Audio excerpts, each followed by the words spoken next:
Unboxing sa Nizoksom. Dobar dan svima, ja Nisox sam tražio način kako da se prodam i onda mi se javio Apple i rekao: hej, sponzorisat ćemo ti klip, ali samo ako uradiš review na naš najnoviji telefon iPhone 8 i poslali su mi ovaj masterpiece i dakle ovo je kutija od najnovijeg iPhone-a, vidite tu imate logo od Apple-a, imate iPhone 8 piše i ono, sad ćemo da ga otvorimo.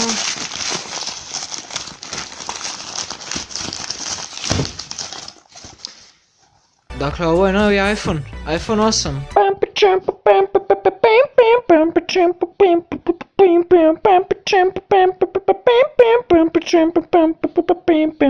Najnoviji iPhone ima Ryzen i9 procesor u njemu i mnogo je jak, može da pokrene Clash Royale na 15 FPS-a. Najnoviji iPhone ima kameru od 32 megapiksela. Gde mu je kamera? Dobro, najnoviji iPhone nema kameru da bi mogao da bude tanji. A nije tanji uopšte. Najnoviji iPhone nema ni kameru, niti je tanak. I pogodite šta? Najnoviji iPhone ima kalendar.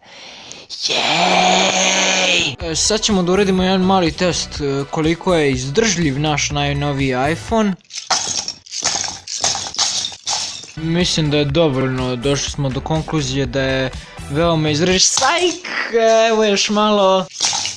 Wow!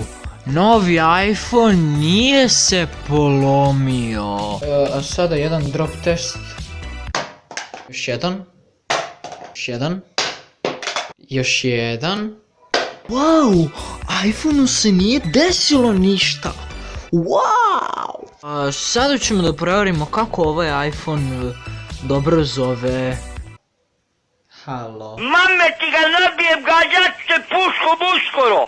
Volim i ja tebe. Ja ti kažem da ti gađam puškom. Jej.